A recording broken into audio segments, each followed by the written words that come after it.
Hello friends, இது என்னன்னு தானே பார்க்குறீங்க. இது என்னோட பாட்டி சுட்ட ஜாக் ஃப்ரூட் சிப்ஸ். இது ஒரு வாட்டி யாராவது சாப்பிட்டாங்கன்னா திரும்ப எப்போ எங்களுக்கு இது கொடுப்பீங்கன்னு கேட்குற அளவுக்கு அவ்வளோ டேஸ்ட்டாக இருக்கும். அண்ட் ஒரு வாட்டி சாப்பிட்ற எல்லாருமே இந்த சிப்ஸுக்கு ஃபேன்ஸ் ஆகிடுவாங்க. வாங்க இன்னைக்கு என் பாட்டி ஸ்டைலில் எப்படி ஜாக் ஃப்ரூட் சிப்ஸ் செய்கிறதுன்னு பார்க்கலாம். ஃபர்ஸ்ட் நம்ம கூழான் சக்கையாக எடுத்துக்கணும். அதுவும் 75% விளைஞ்சு இருக்கும்போது எடுக்கணும். பழுத்து இருக்கக்கூடாது. பழுத்து இருந்தால் சிப்ஸ் இனிப்பாக இருக்கும் அண்ட் சிப்ஸு போடுறதுக்கு நல்லாவும் வராது. ஸோ கூழாம்பழமாக எடுத்து அதை உடைக்கணும். அண்ட் அதில் இருக்கிற எடிபிள் பார்ட்ஸை இந்த மாதிரி செப்பரேட் பண்ணணும். செப்பரேட் பண்ணி முடிஞ்சதுக்கு அப்புறமா உள்ளே இருக்கிற சீட்ஸ் எல்லாத்தையுமே செப்பரேட் பண்ணணும். கண்டிப்பாக இது கஷ்டமான வேலை தான் அண்ட் கஷ்டமான ப்ரொசீஜர் தான். ஆனால் இதெல்லாம் முடித்தா நம்மளுக்கு டெலிஷியஸ் அண்ட் டேஸ்டியான சிப்ஸ் கிடைக்கும். ஸோ என் பாட்டி எங்களுக்காக எந்த கஷ்டத்தையும் பார்க்காம இவ்வளோ கஷ்டப்பட்டு பொறுமையாக உட்காந்து உரிக்கிறாங்க. கூடவே எங்கள் அம்மாவும் சப்போர்ட் பண்ணிகிட்ருக்காங்க. எல்லா வேஸ்ட்டையும் ரிமூவ் பண்ணதுக்கு அப்புறமா எங்களுக்கு 4 வெசல்ஸ் ஆஃப் ஜாக் ஃப்ரூட், அதாவது சிப்ஸ் போடுறதுக்காக அந்த ஃப்ளெஷ் மட்டும் எங்களுக்கு 4 வெசல்ஸ் கிடச்சிது. அண்ட் இதை வச்சு தான் நம்ம இன்றைக்கி சிப்ஸ் போட போகிறோம். ஸோ எப்படி போடுறதுன்னு பார்க்கலாம். ஃபர்ஸ்ட் ஸ்டெப்பாக இந்த மாதிரி ஒரு பெட்டல்ஸ் மாதிரி இருக்கிறத எடுத்து நம்ம குட்டி குட்டியாக கட் பண்ணிக்கணும்.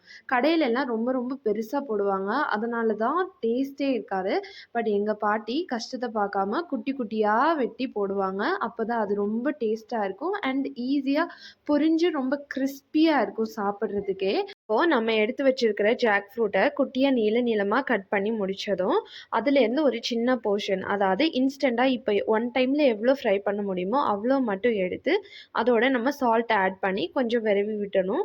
ஒரு 2 மினிட்ஸ் விரவி விடணும். நம்ம எல்லா ஜாக் ஃப்ரூட்டோடையும் இதை ஆட் பண்ணிடக்கூடாது. பிகாஸ் இதை உப்பை ஆட் பண்ணிட்டோம் அப்படின்னா அதுலேருந்து தண்ணி வர ஆரம்பிச்சிடும். அதனால் இப்போ பொரிக்கிறதுக்கு மட்டும்தான் நம்ம உப்பை ஆட் பண்ணி விடணும். அண்ட் இந்த ப்ரொசீஜர் ஒரு 2 மினிட்ஸ் டைம் எடுத்துக்கும். நல்லா கிளறி விடணும்.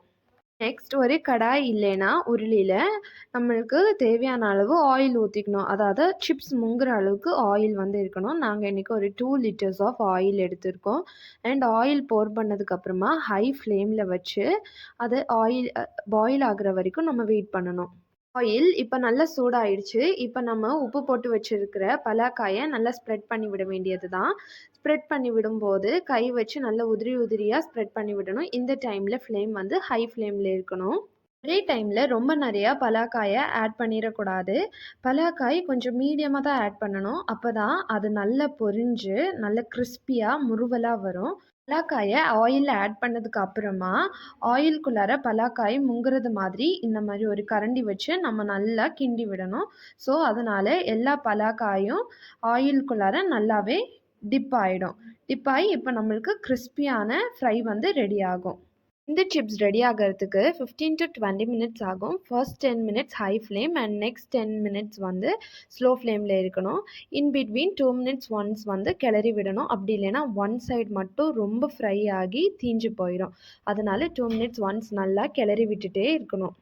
ஆஃப்டர் 20 மினிட்ஸ் நம்மளோட சிப்ஸ் நல்லாவே கலர் சேஞ்ச் ஆகி ஒரு கோல்டன் ப்ரௌன் கலரில் வரும்.